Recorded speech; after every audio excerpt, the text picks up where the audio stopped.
What's up? It's Live your from the boy island of Trinidad and Taye, Tobago.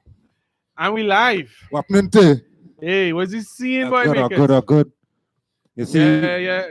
You back in there? yeah, You man. can lean back, boy. You feeling home on. Hey, All right, so yeah. Talking Sense with Tay, the weekliest show here on Hot Soca Records and Semi-weekly. semi-weekly. So if you were just on our Instagram page, you could follow us there, Hot Soca Records on Instagram. We just came from the show in Greenyard. We were talking about that a couple of days ago. But of course, this is the regular spot for where we start to talk things a little heavier, a little more depth, a little more breath, where we shine the brand new disco ball of truth, multifaceted, blinding truth about things. So Yes. for the last few weeks, we've been kind of focused on the cannabis advocacy issue.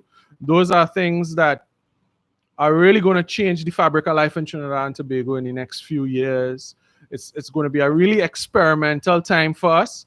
But tonight we're talking with two young men you would have seen, Asim Pottinger. He was on the show. I think he was on the first one we did. But he brought along Dr. Anthony Pottinger. You might see a similarity in the names and similar good looks. But you know, these two young men here are definitely people whose voice in the cannabis advocacy is very important and very potent. So without further ado, Asim, you want to introduce yourself? Talk to the people again. Yeah, man. Well, yes, I've been on the platform already. My name is Asim and Koma Pottinger, and yeah, come to speak a little bit on the cannabis issues, as it relates to Trinidadian. Yeah, he has his own mic. So introduce yourself. Anthony Pottinger. Everybody call me Jabby as grew up from a youth man. And they still call me that. Somebody else in the place I name Jabby too. So like me have to go patent my name. Make sure say too much people no start use it. So What that job he was for? Like, how you get that name? well, Bones them call me, Bones. Bones, Yeah, right, but right. yeah. Jabones. Yeah, Jabones. Yeah. Yeah. I hear Kabadu say name and all in our song. One to the Lord Jabon. Yeah.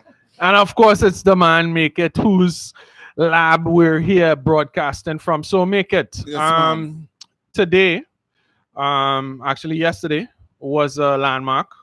They basically passed the bill. I hear no kind of thing because I hear the bill in pass yet and they're going to pass Lower before house. Christmas. So what's going on is the bill has to go through the lower house and then the Senate. Sin. All right. So what happened is After them approve it in the Senate, it's have to go to the Right. president for the proclamation. for it to be proclaimed. So you can still get arrested now fit or not? Yes. Yes. Okay. Yeah. Until I tell you right here on the orangish couch Right. that you could smoke it freely. Yeah. Yeah. Pause. So will it be on all the P's and Q's out there? Even if you catch it a little half a joint or a seed, you could go to jail right now as we speak. We hopefully we on the last days of this, Yeah, and that's something that's really important because a lot of the conversation has hinged on the punitive side of the law and the changes in the law. And Dr. Pottinger, you had made some observations while we were over at Greenyard. You were saying that you find that the new measures seem a bit sketchy. Punitive. Well, as I was saying, I am very glad that the movement actually come to this point, right? Because a big part of my interest in it was the amount of people whose lives were being destroyed by, having a little joint, a little tailor or something. It's like there was no discrimination between if you have 10 pounds or if you have, you know what I mean? Right. Half a gram. And once they hold you with it, you can end up in jail. You end up in remand and you can't make bail. You could right there, you know what I mean? And you know the judiciary is. It might take 10, 15, 20 years. So people's life could really be destroyed. And as we were saying, I like to give the example that there was this virgin who was ill with a little piece of joint from when he was 17, right? At school. And get a record from that. The man go on, reach university, graduate with an engineering degree, apply officer level in a way, Coast Guard and thing, and jump over every hurdle. And right at the last moment, this record come up. And that I got unbug the man with, you know what I mean? With the Indeed, way going indeed. forward. And things like that is just so unfair. It have to stop for the little bit of thing. So 30 grams is, as far as me concerned, a good amount. As the man them said that for normal size spliff, that boil long to about 60. Right? So unlike a man get caught for one little piece of thing and go to jail, you could have 60 of that now. And you'll be all right. Yeah? So the part that over 30 grams to 60 grams then will bring a fine. The fine is 2,000. I think most people, would be able can make 2,000 to pay a fine. So have to go on and get, if you can't pay the fine or don't pay the fine within a certain time period, Right. then you know them so well, and you might have to go on to do this community service for as much as 30 days. And if you refuse to do that, then Right. So you one could of the get fined as much as $50,000. all right, Yeah? just to stick a pin right there to put a little shine on that. In the debate, what they were saying is that they were going to go from after 60 up to where they would consider trafficking, Yeah. right, which would be a kilogram, I believe. That they would now also consider the possibility of issuing a ticket Up for to a that. kilogram. Right, for up to there, up to where they would consider it trafficking. Okay. So trafficking would still be in the precincts of a school, in a certain perimeter from a school, in a bus going with school children. They have a few things there. They're still basically trying to protect our youth, and I mean that's Which nothing wrong commendable. with that, yeah. Nothing at wrong all. with that, yeah. They're still thinking backwards because if we go and decriminalize it, trafficking go be the wrong term. You know what I mean? I don't know. I mean, No, I you can want- still have the trafficking. yeah, because you still have trafficking. decriminalization does mean you're not going to send a man in a prison and lock him down and give him record, right? Right. All right, But trafficking would have still come because the thing not legalized. Right. So Right. if a man So have not a big legalize- amount, not more than a legalize, gram, decriminalize. and him, you know what I mean, right. selling it Yeah. and thing. And So you could imagine, like for instance, if you were trying to, it would still be a controlled substance. So Yeah. if you're talking about, let's say, you're importing liquor, Mhm. right? If you're bringing in more than a certain amount of liquor in your personal carry-on on a plane, or you would have flew more than one time, flown more than one time for the year, and you brought in you're beyond your limit. You're importing a controlled substance, so you would be fine. If you try to conceal it, you're now looking at a right. So you would still, there will still be penalty under the law for things like smuggling, trafficking, because at the end of the day, those are infringements, Yeah. right? Right. So we respect that. But Yeah. the question of, like Dr. Pottinger just said, if you are in a school under the current paradigm, you are automatically upgraded to trafficking, Right. right? So you would have youth, and if they don't have good representation, the full weight of the law comes down on you. Correct. And it's more punitive now than before. And now it's going to be ridiculous, because whereas before, the possibility of parole, or you would have been, they would have given you some counseling. Now it's like, really they just want to drop this big fine on you. Well, I find like when you're coupling the decriminalization and you're coupling it with That might harsher shorten. punitive measures, Yeah, that might. and you're coupling it with harsher punitive measures, it come like it's an oxymoron, and you don't really know, well, what is the purpose of this? What is the who have done this before? What model they get that from, where you will legalize up to a small amount but make harsher measures for a greater quantity.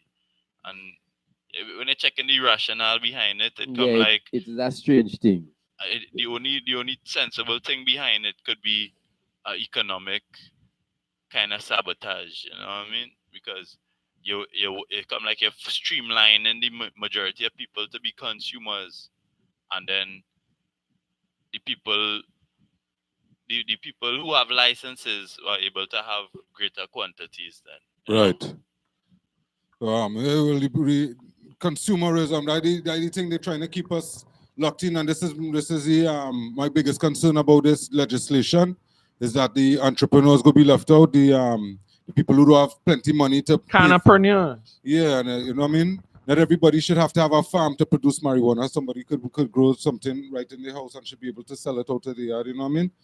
So it should be treated like any other herb. You know. Well, that's more leaning more towards a legal. Yeah. So we understand. I mean, as cannabis advocates, we Well, really one want thing for to. the people who don't know the difference between decriminalization and legalization, clarify that for me, because what is Trinidad going under right now? This is decriminalization, Yes. correct? Yeah. So what is the difference between this and legalization now? All right, Doctor. Well, the decriminalization mean that if they find you with anything less than say 60 grams, you're not gonna go to jail. All right? Or you might get a fine if it's more than 60. If more than 30, but less than 60, right? All right. And this is a quantum leap forward. So you're not gonna make a criminal out of somebody who not do nobody nothing. So this was a funny kind of thing where people becoming criminals because them have a crime where there's no victim. And like you beat up somebody, or rob somebody, or rape somebody. You doing something probably in your own home, privacy of your place, and you could get locked up for that and become, you know what I mean? Become a felon. And this argument was brought up by a certain group of people recently that they're not committing, they're not hurting nobody else. You know what I mean? Yeah. So the thing is, with what them bring now, a whole set of youth now go get a criminal record and lock up, right? That kind of thing. Legalization, I mean, if something legal, anybody can go plant it any amount what them want and trade, you know what I mean, export, import, do all kind of things. I get it right, sir? Yes. Right. So- So cigarettes are legal or decriminalized?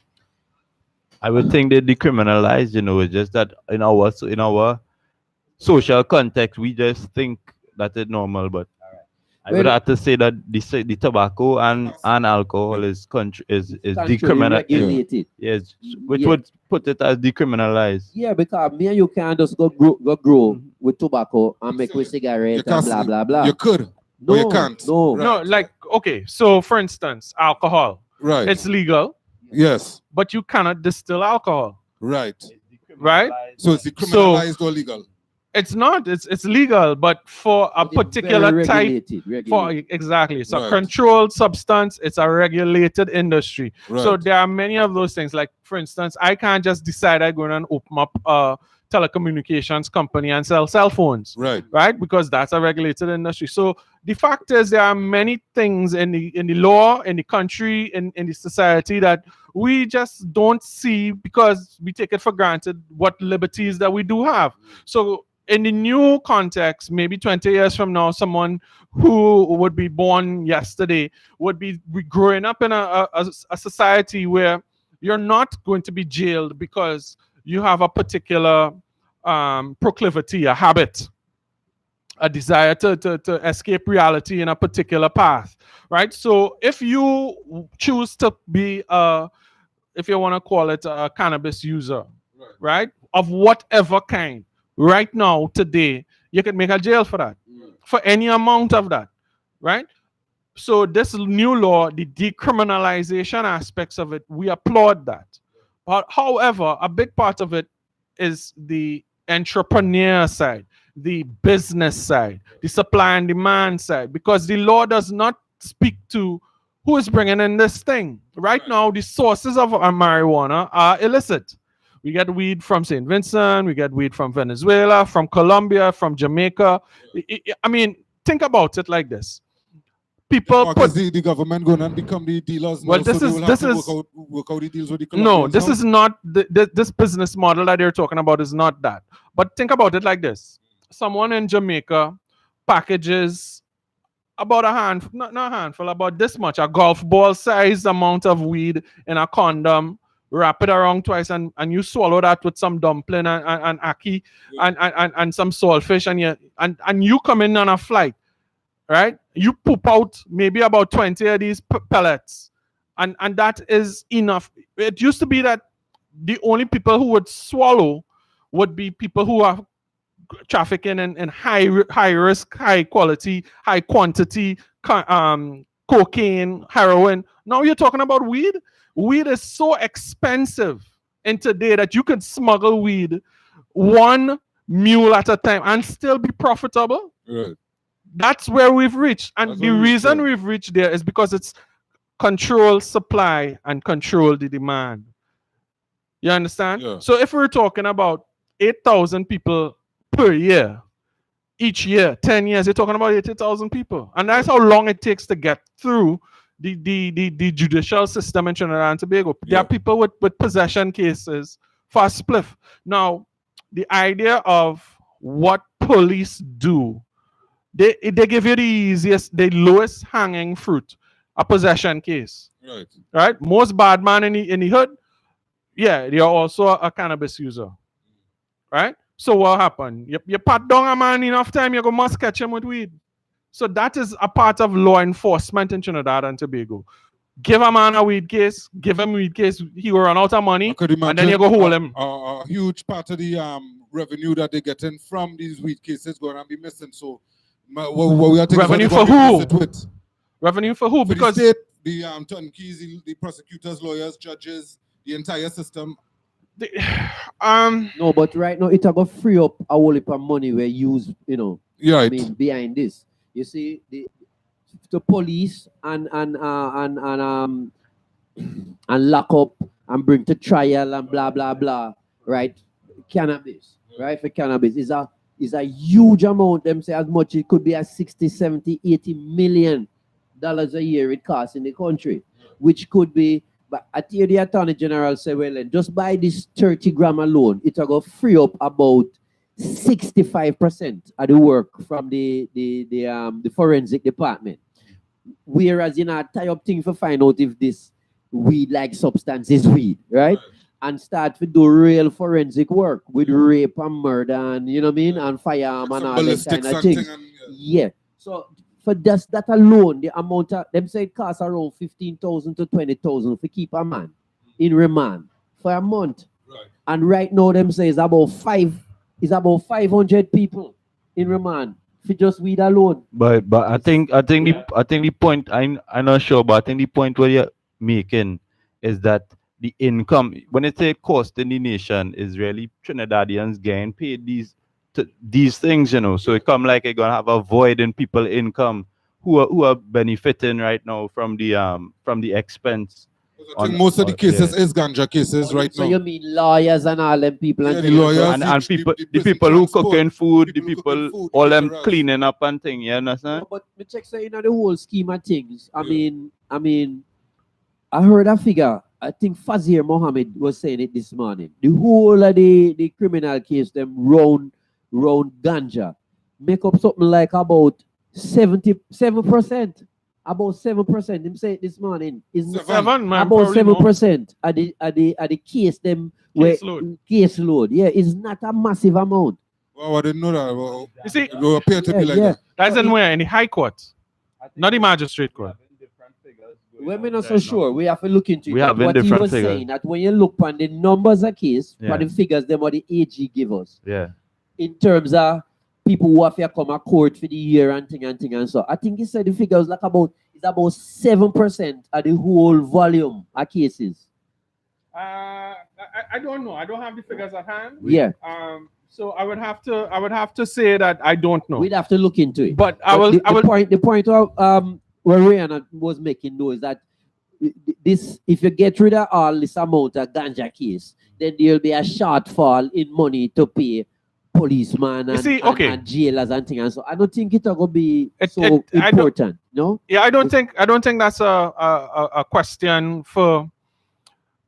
If you have a policeman, you didn't hire a policeman only to go and jail ganja man. You hire a policeman for the until he's ready to retire.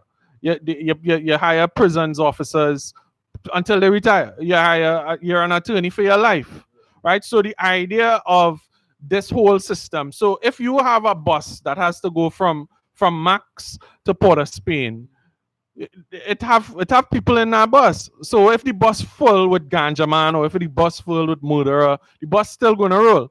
You understand? So the fact is, the system as it is right now, I think the people who will be most affected in the judicial system would be the low end of the attorney market, who would be people who are, they're not the ambulance chasers, they're the ganja man chasers. So if you have four ganja cases, which is not a unreasonable amount, $2,500, that's a $10,000 a week income. Well, So that changes. yeah, the statistic are now here about 7%. Was shocking to me considering the amount of people who in the jail.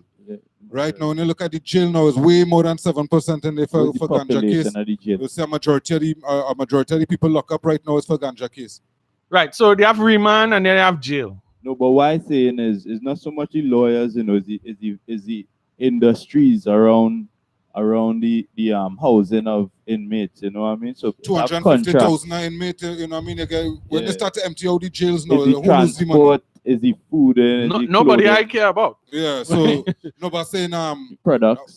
Just taking this into consideration, right? That they let me say you to sell oranges, right?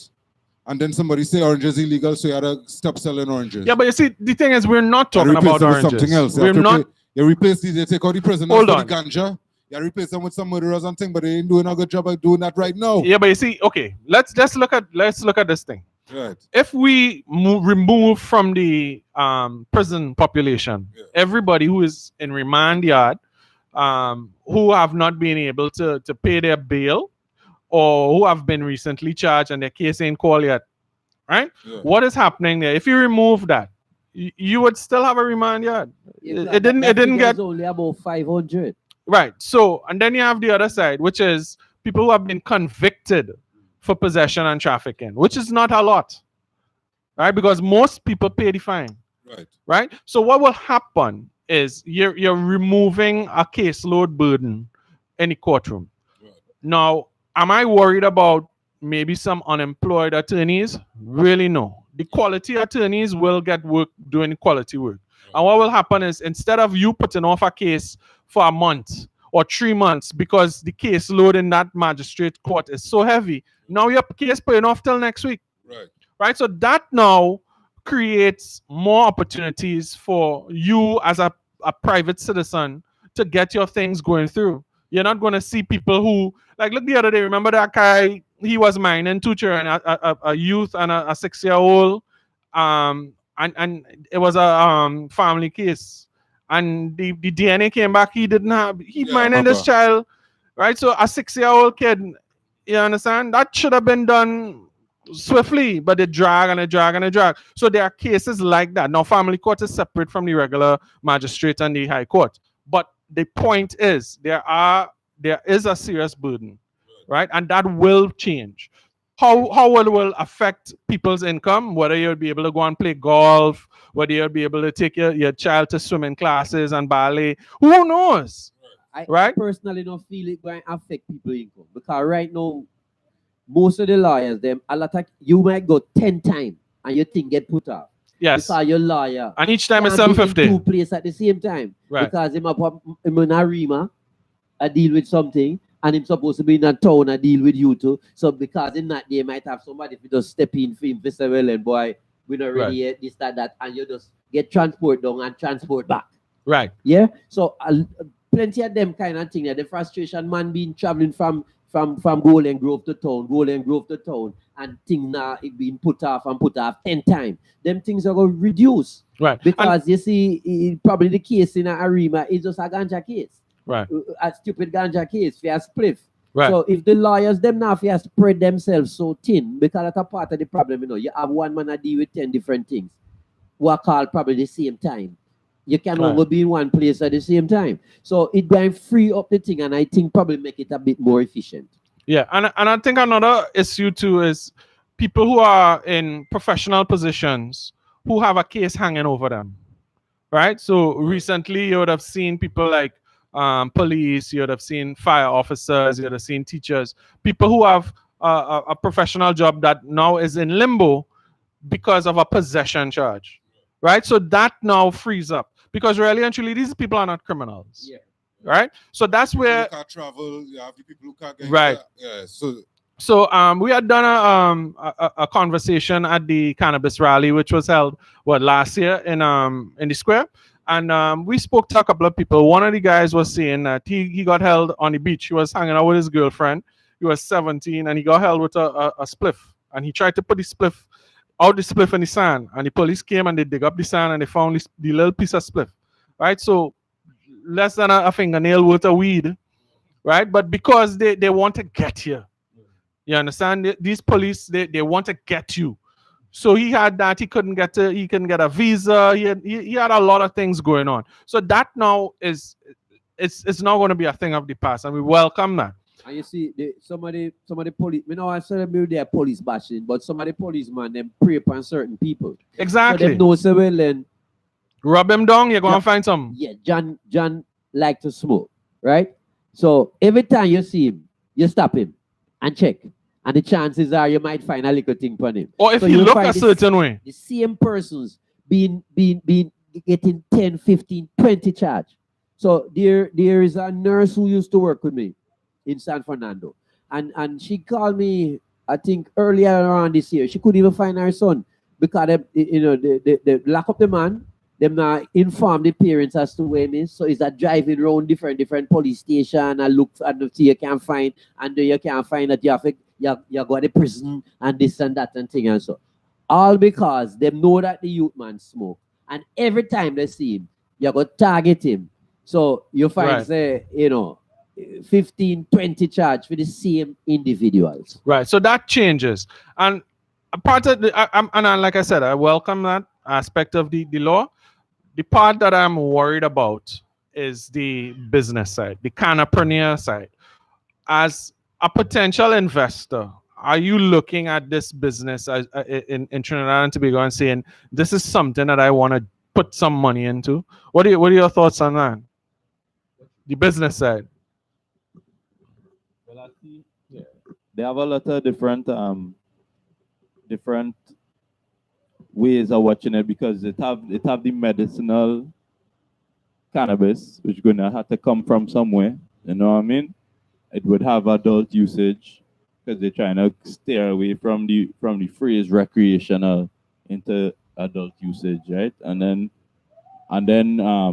it would have the spiritual version, the spiritual aspect, right? Sacramental. Yeah, Right. sacramental. So all of these three different areas would have to be supplied, you know what I mean, into different ways. I want to study what level of autonomy or what level of authority will be vested in the medical practitioners to distribute or to write prescription, because they come in like they have that, but I wonder if what would be the maximum limit that a medical physician might be able to prescribe somebody according to what their disease is, you know? All right. So just a quick addendum to this part here. In the debate yesterday, they were talking about the government had presented a bill with a general practitioner would be able to prescribe cannabis, right? So cannabis oil, whatever treatments for cannabis. And the opposition side, I believe it was Dr. Fuad Khan, was saying that this needs to be a specialized somebody who is specialized in cannabis pharmacy. That it can't be just anybody who is going to be a typical GP. Specialize in cannabis pharmacy. Yeah, a typical general practitioner is not going to have the familiarity with cannabis specific treatment. So what they're saying is they want to have a schedule of learning that is approved specific to cannabis prescription. And I welcome that as well. But boy, that's going to take so long, Yeah. We can't see that. But there are coming. people like that now. Yeah, but we can't see that go coming because with respect to the learning and teaching for several, and you got to have pharmacology, cannabis as pan syllabus, right? Because one of the problems what happened over the last 100 years since them start to criminalize this thing is that you couldn't get proper research because people couldn't get proper stuff. You can't grow it. right? Even in the States, them have certain farm that's supposed to produce it so that researchers can get good stuff to use and so and so. And it just it just fall down. The farm wasn't working. Plus, it's very difficult to get ethical approval if you want to study the thing in a real way. Especially if you want to With not human animal study. trials, but human studies and all Indeed. that kind of thing. It was very difficult. So as a result, the what is the gold standard in present day medicine for research is what them call a randomized controlled double-blind trial. You don't have many of those with cannabis. So most of the people, them doctors and things who anti-cannabis are so based on ignorance. They're always pointing to this. We need more research. We need more research because the most of the information you have now, even though you have plenty research, most of it come in a label as what you call anecdotal. Indeed. Yeah, and we know what if a good medicine evolve from anecdotal when we discover aspirin, we never have no double-blind control randomized trial, and aspirin has been good to us. When we discover antibiotics, we never have no double-blind control randomized trial, right? And antibiotics have been very good to us. So it's not saying you must just throw out all of the information that we have from anecdotal. But the people them who skeptical, them are want to see what we call double-blind control randomized trial. Right. And there's not many of those. So it's going to take a time. So if we're going to say we have to go start include the endocannabinoid system in the medical school and the pharmacy school with teaching, and people have to know, so well, and for your headache, you need X amount of CBD, or for that, you need X amount of THC. That's going to take a very, very long time. And I don't know if any other countries, them Canada, States, Uruguay, wherever, them free up the thing, that them have any specialized kind of things like that. You have specialized doctors where them alone can prescribe. You understand? Right, I don't think it exists. That would be Trevor Sayers, I guess. Trevor might be the go-to guy here. Yeah. We gotta get Trevor on the reddish couch, boy. One good thing about cannabis is that it not have no acute toxicity. You don't have no dose who are gonna kill you as such. Yes, So the therapeutic range is very wide. So this won't be very dangerous for a doctor, even a GP, who not no specialized knowledge. Because people have to go start, people are going to come to your doctor and ask you if they want cannabis oil for this, that, or that, right? So people will have to learn. But what I'm saying, if somebody even give you a 8-ounce bottle and you decide to drink off the whole bottle, it's not going to kill you. You might sleep for a week, right? But it's still not going to kill you. So I can't see where it go have this big, great regulation as to which doctor can prescribe. Yeah? So aspirin kill you if you take that dosage? If you take plenty of aspirin, you can kill you, yes. All right, but Bleed, and bleed and all that kind of. in terms of dosage, right, and the metabolism of the molecules, people, factors like body weight and age and so plays a part in how the drug would react on Yes, and people. then you see cannabis, because if you're going to use it as a plant, it's not one isolated thing. It have over 100 cannabinoids and over 200 terpenoids, and all of them have medicinal properties. The terpenoids and them anti-inflammatory and all them things too. But the thing is, it affects everybody differently. You understand? All of we are probably about the same body size, body mass index and thing and so, but with volume and distribution might be the same. But if you is a user and me is a non-user, my brain naive to it. Yeah. So I might need 1/10 of what him need in order to get the same effect. And so this thing is an area of medicine where going evolve where it's a fair amount of trial and error. So for instance, if somebody have problems sleeping, and we know say cannabis can enhance sleep. Yeah. We're not advocating smoking, because smoking is not medicine. Anytime you dry the thing and burn it, you're destroying 90 to 95% of the medicine in it. So you can't smoke to get medicinal effect. You understand what I'm saying? Indeed. So I am talking about the oil. Ingest, yeah, Yes. of So the- the oil are I would want to say, well, I'm telling you now, because it have therapeutic, you know what I mean? Because you must say that if you smoke marijuana, you will still get an increase of appetite or whatnot, you know what I mean? So it come like it would be medicinal, but it come like it's not the best mechanism. Right. There's a delivered. gray area between what people call recreation and what people call medicinal. So say for instance, you smoke, all right, and it helps you to sleep, right? And you normally without it you can't sleep. is that recreational or is it medicinal? You understand? I mean, you go have overlap, right? What about like So- anxiety? General Anxiety. So a man have disorder. a panic attack and thing and so, and you smoke and it helps to alleviate that, right? Right. But what I'm saying, by and large, if we are think therapeutics with respect to treating serious medical things, Mhm. smoking is a no-no in terms of delivery Right. system Right. and smoking. We shouldn't bury our head in the sand. Have adverse effect. Yeah, smoking anything. Definitely, but so basically, you're saying that it is a non-exact science, it's a kind of generalized Yes. approximation of results. Yes. So right now, if people going, make we say we're talking about medicinal cannabis, we're not talking about CBD alone, because some people believe that medicine equals CBD, and THC is the demon, right? And this and that and thing.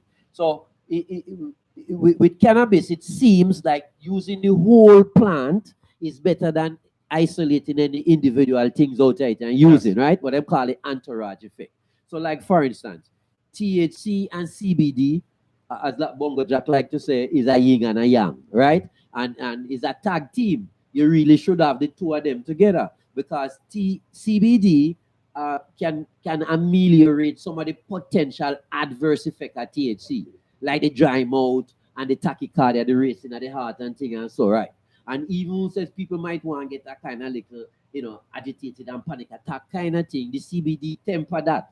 So this kind of way, where like in America, them breeding out the CBD and breeding out the THC. So we have new plants now we never exist in nature before. Yes. Whereas, I mean, the best sensimania you have from the orange in Westmoreland might have 8 to 10% THC. But now commonly in California and Colorado and them places, you can get things with 30 and 35% THC with very little CBD or none. Same thing is that is- happening with peppers. Yeah. Like, what is going on with peppers? How hot does your pepper need to be? Boy, I don't know. You know? Like, I good with slight, but some of these guys they be like, no, it's about $15 million. Ooh, that's hot. I'm like, whoa, dude, good, contain your emotions.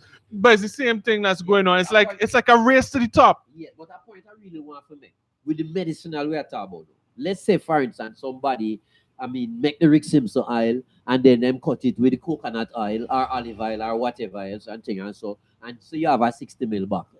For somebody who never used it before and that person need it now, either for them have asthma or glaucoma or them have rheumatoid arthritis or any of the autoimmune disease them or them have insomnia.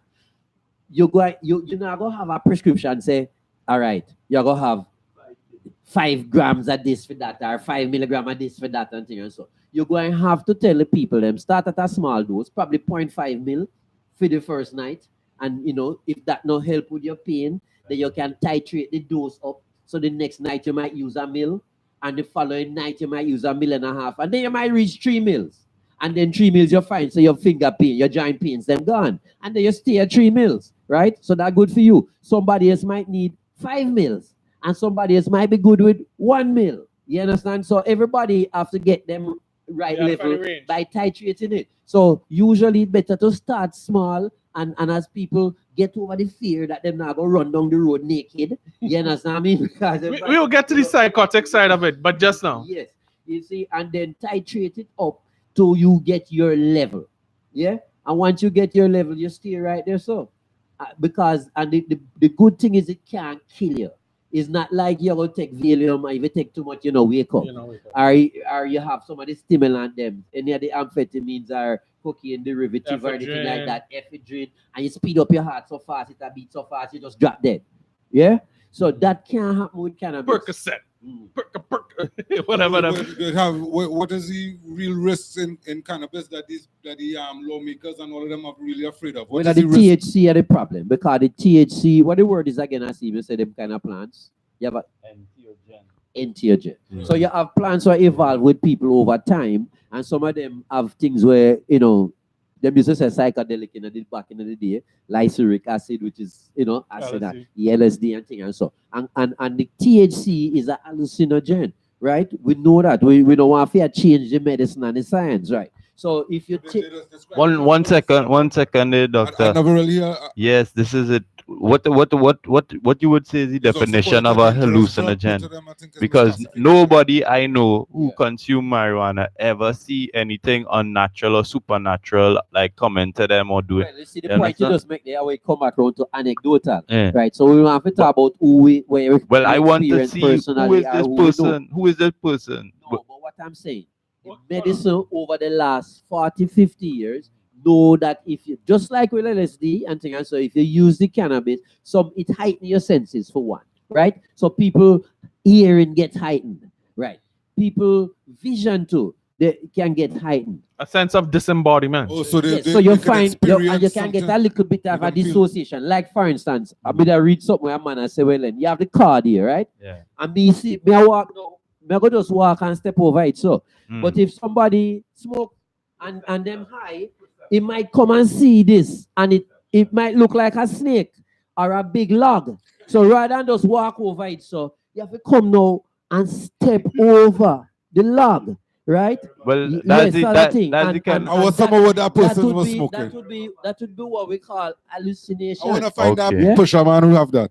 Well, that's what I'm saying. That to me, hallucinogen, it connotes a kind of distortion of reality, right? It connotes like reality is distorted, and I feel like the level of distortion that people the word suggests is not experienced when you really consume marijuana, you know. Let me So understand. I Alright, mean, so just it's probably more for first time users and things like that. okay. So, Rachel Espinette, Newsday colleague of mine, she wrote a 2-part series on the psychotic events Yeah. that take place during marijuana consumption. And she spoke with psychiatrists, she spoke with mental health experts, and they both tended to a consensus that there is a psychotic event that takes place. There's a sense of disembodiment, there's a sense of detachment from what is happening from reality. There is a dissociative effect, and that falls under the category of psychotic. So if you are having a psychotic episode brought on by cannabis consumption, it could be a spectrum of different things. So you might be saying, well, listen, I want to get high, but that word getting high is so relative. It's such a personal experience, and it does not replicate. So your experience, doctors, Asim's, mine, we can all consume the same joint passing around here, but we will have different experiences. Exactly. Our next man might be kick, kick, kick, kick, kick, And kick. that come Next back one down gonna be to- hungry. Next Yeah. one gonna be saying also studying the ex girl. I think that does apply in and- almost and- every situation. I think that does and- apply every situation. Whether we watching a movie, whether a bomb fall outside, Yeah, but that is not. that our experiences that basically be molded from what we experienced in the past and our ability to Yeah, handle but make our it. What situation. we're saying is that that is reality, but it's not aided by the consumption of Well, a you have- substance. You have genetic predisposition. to Right. certain So things, the other right? thing too is what they talked about is the age of your first use. Yes. So if your age of first use is younger, let's say mid-teens or even earlier, they tend to have a much more prolific tendency towards a psychotic reaction. The thing is, Whereas- the point of me I want to make. No, you you see, see, they these always- things Just not make it. Hold on. They're Let me always talking about the psychosis thing, right? But what people need to understand that there's a genetic component to it. There is a certain amount of people who have the Who are already genetic that way. predisposition to these things. And if you say, as you mentioned earlier, if a young brain less than 25, we're still developing, it not fully mature, and them start to use the thing heavy and regular, it for those who predispose genetically, it could bring on the thing on average around 2 years earlier than it would have normally happen. So a lot of the people that were schizophrenia, the psychosis where people talk about, right? You have others, but schizophrenia are like the poster boy.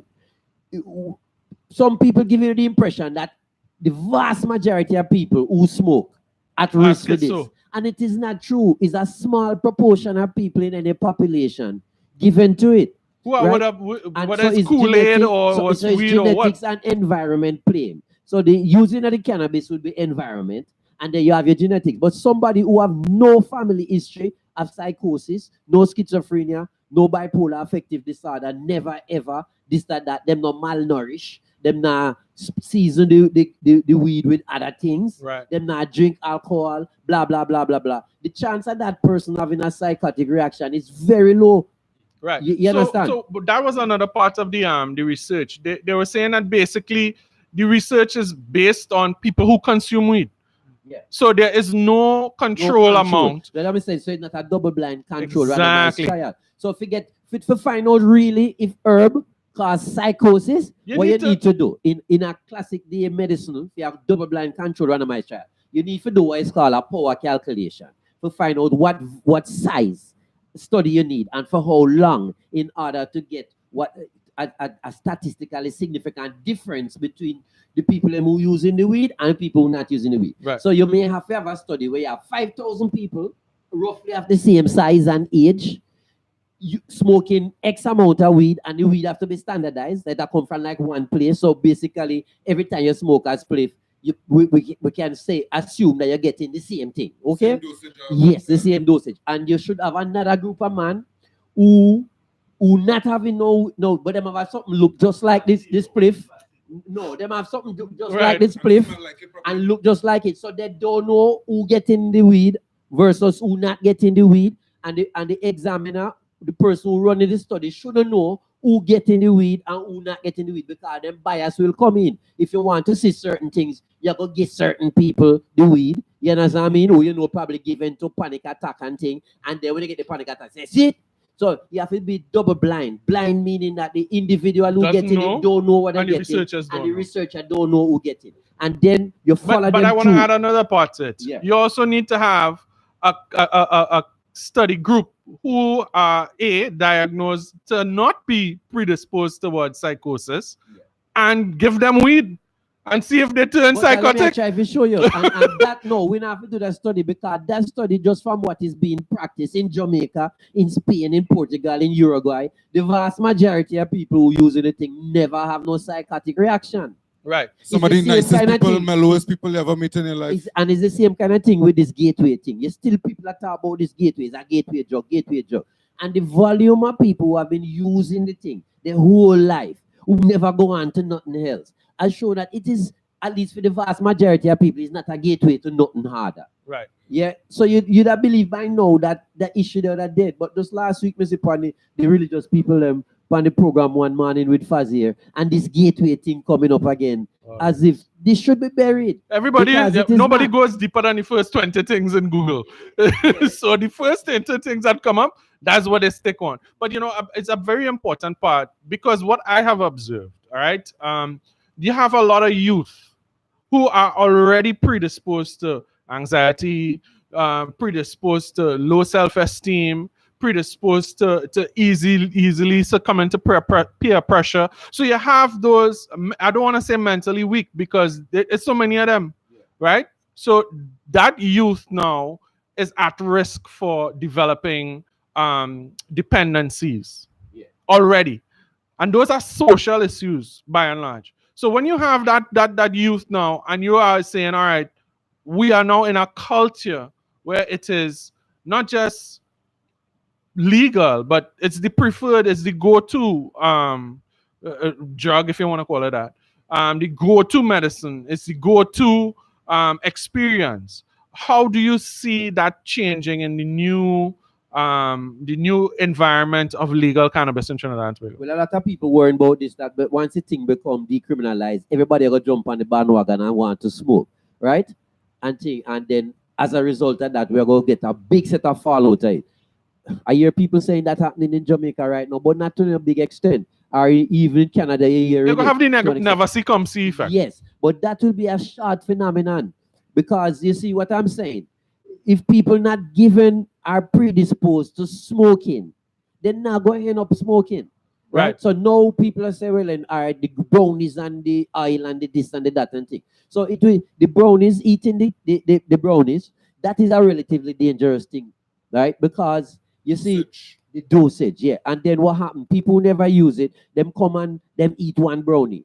and then probably expect to start fly in a 20 minutes, right? Right. And it not happen because when you eat the thing, it have to go in your stomach, then it have to absorb and go to your liver, and your liver will metabolize it and rah, rah, rah. You're talking about 2 hours, right? So after half an hour, they not feel nothing. I say, boy, I probably never have enough. Maybe eat the next brownie. You understand me? Great fun weekend. After an hour, nothing happen. And boy, let me eat the next brownie. So in a 1 hour period, them eat 4 brownie. Boom. And then after 2 hours, That when the brownies things drop on you like a brick. exactly. No, the problem is, you see, when you eat the thing, the THC, once it absorbs from the gut and go to the liver, it is metabolized. And one of the metabolites we know can cause sedation, and it can also cause nausea. So a lot of them people, when them start to feel ill, it's not that them high in the big set away, you know. It's more nausea, them feeling sick, and them feel groggy because of the sedative effect of the THC. You understand what I'm saying? And you can panic now because it's like, you know, whereas you just go to bed, go lie down and sleep, and you sleep at 8 hours, you wake up the next morning and you're cool. Right. But you know, a lot of what those concerns right now is because it's an illegal substance. Yeah. So when we have more research, when we have more experience with it, we'll be able to say, okay, you smoke this or you use this type of cannabis, you will get this type of experience. You do this. So like, for instance, when we went to Amsterdam, we went in the coffee shops, you had a menu and they would tell you, okay, White Widow is giving you this experience, your AK-47 is giving you this, your Purple Skunk is going to give you this. You know, you have all kinds of different things, and you would have different experiences. So I guess that would be a function of the terpenes, the different cannabinoids. They would be responsible for different experiences. Exactly. And as they bring up that, right, since we're in that area there, research and development, right? I can't stress it enough. This is going to be like one of the major parts, especially for our location, just for our soil, our unique things we have here in Trinidad, right? And the research and development aspect, I think it needs to be emphasized more, especially in the thing for legalization. You know what I mean? And the question I have concerning that, as far as research and development, now I want to go into now your career, your expertise in medicine, right? And I want to ask your opinion as far as research and development, what it's going to mean, and where it stands right now, and what is the importance of it. There are plenty of people in Trinidad at the university, and so who just waiting for the thing to free up so that them can do research. I am not a research scientist, I'm a clinician, yeah? So the research scientists, them are usually academics, and I know personally plenty of them up at UA right now waiting for the thing free up so that them can do proper research, right? With our particular strains here, as you're saying, you know what I mean? And so the point he was just making, the two, for instance, some people believe it's 3 species of cannabis, some people believe it's 1. And it's just very versatile, and given different condition, it behaves differently. It grows tall, I might grow short at some, it might be, you know, very bushy, some place and thing. But the convention is that we have at least 2. You have cannabis sativa and cannabis indica. Now, the indica is usually, by and large, have less THC and a relatively higher proportion of CBD compared to the sativa. So, like, if somebody agitated and they want to be calmed down and to enhance sleep and to chill, it better them use indica if they're smoking and thing, all right, as opposed to the sativa. So you know you're up and you want to study and you want something to give you more like a stimulatory effect and so on. So you shouldn't use indica, you should use sativa, yeah? And even within that group, there's a broad group may say, well, and the sativa, some man might say, well, and it enhance sleep. But yeah, man, I tell me, say, boy, no, they use the thing to stay up, to study. But you see, that would be more the sativa. Whereas if you want to chill out and just relax yourself, you need indica. So all them these are things that we know already. But once the thing free up and people can start the proper research, plenty information will come out. Not just we borrow things from away, but for local thing right here. What is the history of marijuana research in the region? Well, yeah, ask me a question I probably can't answer, but Jamaica. No, what I mean, like, if you know of studies, because I know it had the nasal spray developed. Well, about 50 years back now. I mean, one of them, Dr. Lowe, still alive, right? And then you have like Professor Wesley taught me biochemistry and things. And so they had done research. And how they come about it is like West and them realize that all them fishermen going out at night in the darkness and a spear fish and all them things. And me and you go there and we can't see nothing. Right? So them realize, them guys are white. Yes, so them find that them night vision was very, very good. So when them started check now, they realize like none of the man them have glaucoma, the increased pressure in the eye. And the average population, a certain amount of people have that. Right? So them night vision was better and they not have no glaucoma. And then when they started looking at it, they realized that it was the cannabis. Because all of the man them is to smoke. So them can go to the net and a spearfish when you can't see nothing. And them eyesight very good. And them not have no glaucoma and eye pressure. So out of that now, they started to isolate certain things. It wasn't like them say, well, and we have this CBG or CBN or CB that. It really like an entourage effect still, right? From which they made Asmanal, which was one for asthma, and Canasol, which was one for glaucoma. And they never was in Trinidad, but they were used in Jamaica and elsewhere. The two of them out of production now because things have moved on, right?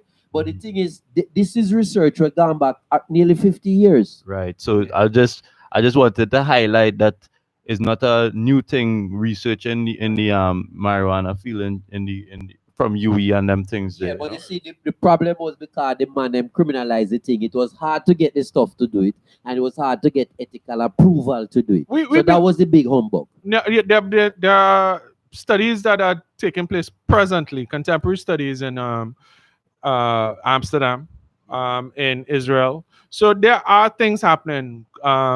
California, Colorado, Canada. There are huge pharmacy.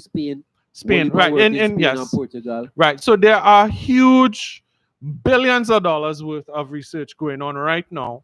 That, like doctors just said, it's just waiting for the legality of it to eliminate the supply chain issues, because getting weed is a problem. Because like when we went to Amsterdam, right? I talked to a guy, he Surinamese coffee shop owner. I was like, so how come you don't have the Maruga hard thing? But he's like, if you could get it to me, I will sell it. Yeah. I was like, well, how do I do that? He said, you see my problem. So he was explaining that, yeah, it's legal for them to sell. They can have a coffee shop. You can walk around smoking weed. You can't drink. You can't walk around drinking a beer. You'd get fined 200 euros. Right. But you can walk around smoking weed. That's not a problem. Very sensible nation. Dutch, what I can tell you. They're real bright guys over there. But you know what? They don't have a legal importation. So everybody in Amsterdam is selling contraband. Yeah.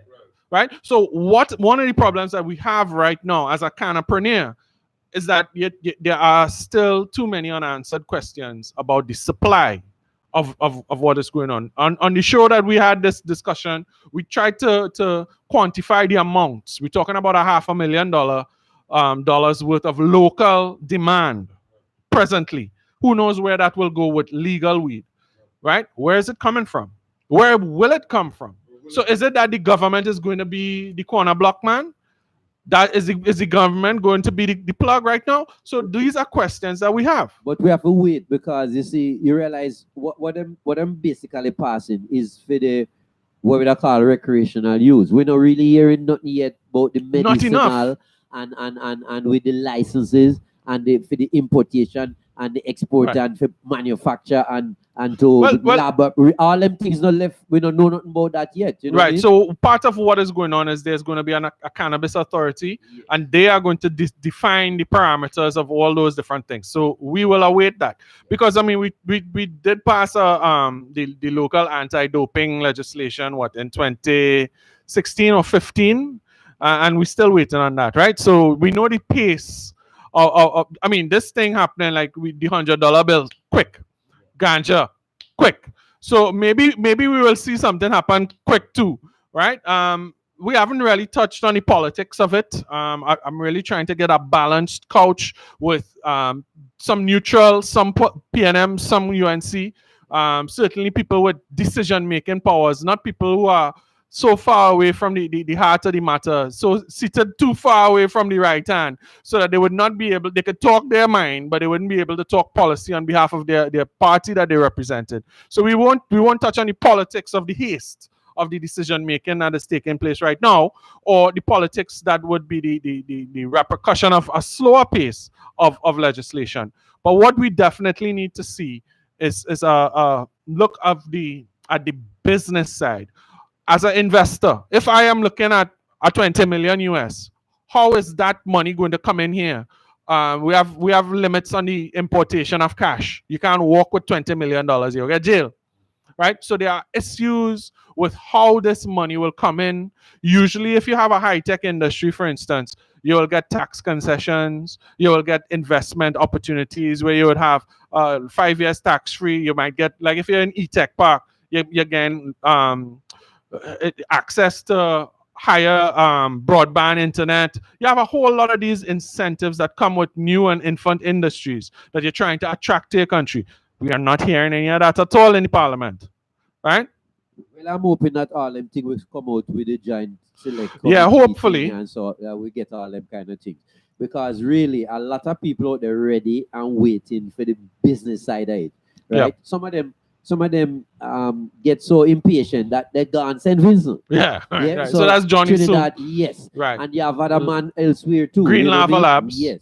So the thing is, I really hope that them start talk about the licenses, who get license, how much it will cost, what kind of hurdle you have to cross, this, that, da, so that that side of thing can start get moving. Right. Basically, me, I ain't encouraging nobody to smoke nothing, right? Is the medicine me really my main interest is, and also stop destroying people's life with the so out of them two things, I am happy with how things gone so far. Yeah. All right. Well, as a Rastafari, I always have to raise the Rastafari cause. Indeed. So regionally, it have basically acknowledgement of the Rastafari movement and whatnot. But locally now it's seeming as though like they're not being given the same credence Respect. and the same level of respect as they're being given in Antigua and in other territories. I think it's St. Kitts and Nevis and possibly Barbados. They said they formally making provisions for the economic and other forms of empowerment of the Rastafari group, specifically due to the history of the prosecution and persecution against ganja people. So it very concerning that in Trinidad then they mute on this point basically right now, and it's seeming as though people in the society themselves don't really want to acknowledge, well, the Rastafari have a vested interest or a special interest into this piece of legislation, And the irony of that is that one of the crafters of this bill is a Rasta, Fitzgerald Hines, right? So what is happening is we're in a country where Rastafarianism is not recognized as a religion. Rastas as a whole will tell you it's not a religion. But the fact is there are certain shelters under the law and certain recognitions that you give to a community that you consider a religion, right? So studying sociology back in university back a million years ago, they would have said that Rastafarianism is a millennial movement. It is not a true religion. There are certain aspects of what they would consider a true religion that are absent from Rasta. But as Rasta, you seeking truth. As Rasta, you seeking a balance in your life that is no different from a Roman Catholic believing in a Holy Trinity or a Buddhist believing in chanting and any different thing. So what is happening is we are creating an opportunity where we can now formalize the recognition of Rastafarian lifestyle as part and parcel of this cannabis legislation. And I think that is one of the blind spots. That's an opportunity that was missed, right? And when we start to see the formulation of this conversation with the Joint Select Committee and all the politics that is going to play, are we going to see Rastafarians as a community saying, you know what, we have to stand in the way of Babylon? We have to stand and say, this is going to happen and it's not happening the way we want it. Because right now we're seeing Nazma, Culin, maybe a few of their friends will pass through. But we're seeing maybe 2 dozen people on a Friday, right? 2 people, 4 people yesterday. So we need to start to activate. The politicians are making decisions for us. The politicians are bought and paid for by their investors. We need to start saying, all right, we ain't have no money to spend. We ain't have no new $100 bills to put in your pocket. But we have index fingers that go into the ink. Whether I asked, I never voted. Straight up. I've never seen anybody in my lifetime that I want to send my soul for. Right? I come from Mova, which is Lavantil East Mova, and I've never, ever seen a candidate that like I want to Uncle put Jack. my Uncle life. Jack, go and run now, man. Run now, Uncle Jack. Yeah, and somehow that might not work in it. So like if you just say Uncle Jack, come back into politics. No. But no, the reality is the political will. Are we seeing that? Do you get that feeling that this is what the political will of Trinidad and Tobago is? The political will to achieve what you mean. Well, this is this legislation. Do you see that this is the political will? Whose will is reflected in this legislation? I think in that this legislation is not really so much, it's not really being driven from the will of the people, but is more in conformity with regional advancements and international advancements into certain. So you disagree? You disagree with the hypothesis that out there that this is about some 1%ers who don't line up their licenses? You're not seeing that part of it?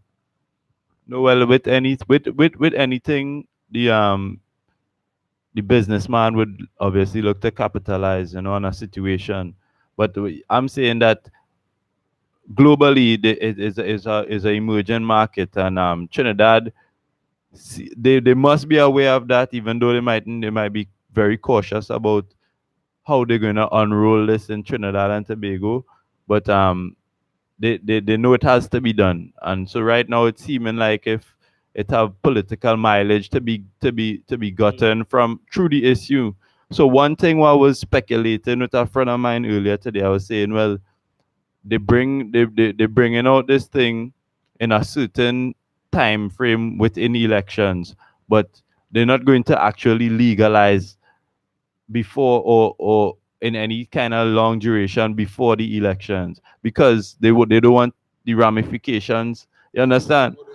So they might, when they decriminalize, it mightn't go well or it might go well, but that gamble they don't really want that to affect the election result. You understand? So they want to do enough. Right. To this kind of thing. I have something to say with that question, Axel. Yeah. Right. I don't think that the decisions even coming from here. Right? Yeah, I don't think the decisions even coming from Trinidad or from any non-white people on the planet. CIA plot Earth. you're talking about here? No. I'm saying it have an agenda that the white supremacists push, and when they push it, you either go and comply or die. Oh yeah, up Maduro Road. Right. So as we could see recently, the buggery law or whatever, they take it off so that people could practice as a lifestyle of buggery or whatever. And people went and protest and things before this happened. People were standing up out there, protesting signs, picket signs, all of this. And the media put it in a way that these people here was who affected the change. That this 5 or 6 people standing up in the road was who caused the law to change. This is important but too. what they don't realize is this was an international order. Yes. And the people who didn't comply with it, they get sanctions. Well, this is why I was trying to say that I don't think that the legalization what's going on now is because of the advocacy that we have been doing. You know what I mean? Definitely, I don't think so. It's more in they just falling in alignment with what is going on with the with possibly this sector of the globe. You know what I mean? Right. And it's just to stay in tune with all the well, let me just say America, but I should really say white supremacists. I should say American business practices. So if America gonna go on a federal level now and decriminalize marijuana, and if you look at the timing of when Trinidad do our own, it was like the day after, you know what I mean, or like within a few days or something. So. So I was watching it as closely related because this was something that was supposed to be brought up months ago that they overlooked at that time, but brought it up when it become a issue in America. They bring it up the next day, and I think that is kind of follow the leader, monkey see, monkey do kind of behavior that we practicing. Well, I mean, I'm a conspiracy theorist, and that I don't know. But you know what? I think we passed the hour there. Definitely, we pass the hour with the conversation nice. But you know what? We talking, right? So I wanna. We don't get this kind of knowledge. Yeah, all in one for place sure. at a time. Yeah, right here, for sure, for sure. All right, but we wanna invite some closing comments here, gentlemen. What would you like to close with? I would like to see that the debate that they carry on is carried out sensibly, and some of the draconian laws that we see they're trying to put forward, that somebody strike them down, and we have a more lax form of decriminalization down here. And I'm hoping that they make provisions for the economic advancement of traditional planters and whatnot. I'd like to see that. I would like to say that I am happy that the 30 grams and below is totally decriminalized, because too many lives were being destroyed because of that. All right. I am also hoping that when everything trash out, them kind of fines reaching up to all 3 million and all them kind of things that them would put aside. Yeah.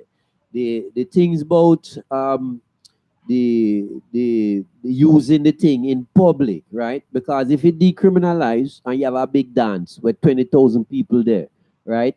And it's Rasta dance. And I mean, where you go, something like, you ever been to Rebel Salute? No. Yeah, you go a Rebel Salute, you might have 60, 70,000 people in the place. And half of them lighting up. Because in that space and that atmosphere, you understand what I mean? It's appropriate. And for what the man them are sing on the stage and thing. At Rebel Salute, them have a place where them call Herb Curve. Not the Herb Corner, it's the Herb Curve.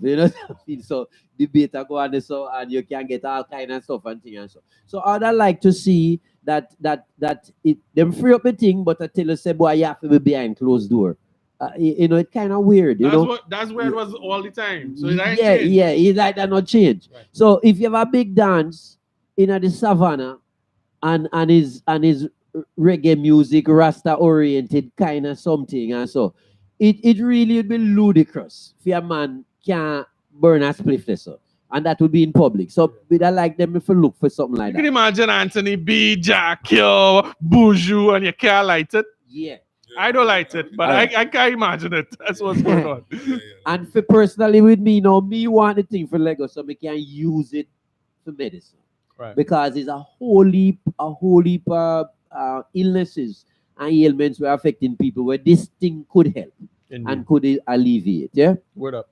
Make it. Jump in. Lean forward so that people can see that good looking face there. All right. Well, why we would like to close with? Right. I have to think of what's the most constructive thing to say. And I think it would be for the lawmakers and them, or anybody who involved in that aspect of government who might be seeing the show. I would like to send a message to you to keep it pure, keep your intentions pure, the ulterior motives and thing behind the legislation, and any impure ideas you might have about this as far as using it for business or trying to set up for some people to win and others to lose. I would like you to put all of that to the side and respect the herb for what it is. You know what I mean? It's really a gift from the Creator. And it's something that we should free up and allow people like farmers and just regular gardeners. These people here going and crack the code to make the new herb, or to get the most powerful herb, or to get the most medicinal herb. You just have to let plenty people experiment with it, and don't try to limit the access. Don't try to limit the public access to the herb. You understand me? But allow the public to have access to it because we have more dangerous things right in the kitchen than the marijuana could ever be. For instance, we have the nutmeg, which is one of the strongest hallucinogens that have right now. You go and grate down 3 nutmeg and drink that. You know what I mean? It's like an acid trip. So, you know what I mean? We have sugar. We have at least 3 murders documented from sugar use. People taking sugar and then going psycho off of it. We have coffee. We have tobacco. Hey, don't go there. Hey. Coffee dangerous in comparison to weed. We have, you just teach me something about the nutmeg. Me never know about that, so I have to go look into it. Yeah, we have I got some nutmeg at home. Right. So let us be just. Let's be just in the laws, especially when we in the position of creating them and founding them, and let us be just in the access and allowing access to the people to get to the weed. You know what I mean? Or allowing the people to get access to the weed, which we'll in the future stop calling weed and we'll call the sacred plant. You know what I mean? We call it that from now on. You know what I mean? And this is my message here. This is my closing comments. You know what I mean? And free the herb and the herb will free you. Straight. All right. The holy anointed herb. Yeah. Holy anointed herb. All right. So it's another version, another story. All right. We continue to shine the disco ball of truth on a lot of different issues. It's not just going to be about cannabis and cannabis advocacy, but this is where we started. All right. So the Talking Sense with Taye series continues weekly-ish. And the reason for that is simple. You know, we all have different things, different jobs, and we try to make sure that we have quality content. All right. So if you like it, share it, subscribe, spread the word. Right. Comments. We like the feedback. We didn't mention anybody here, but we see some people on the stream. Make it just go and shout out those people here for me. All right. Before we go. Yeah. Before we go. Shout out the people who watch us.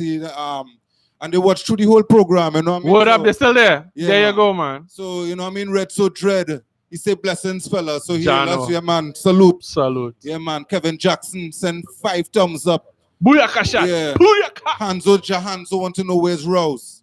Boy, we haven't seen Rouse in a while. Rouse somewhere doing some somersaults or something. Somebody hear me up there, say Jabby, boom. Jabby say boom to Jabby. You just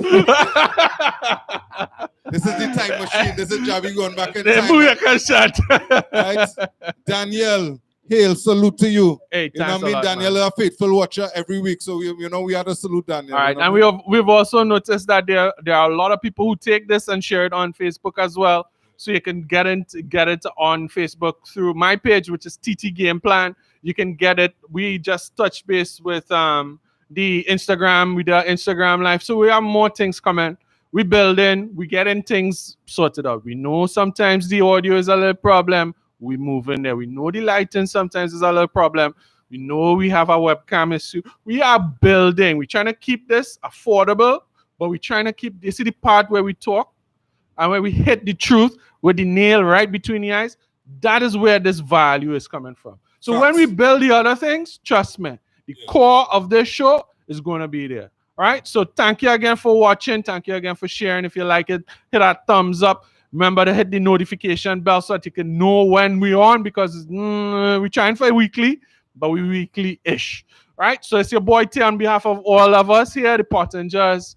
Make it. Everybody else, we out. Puyaka.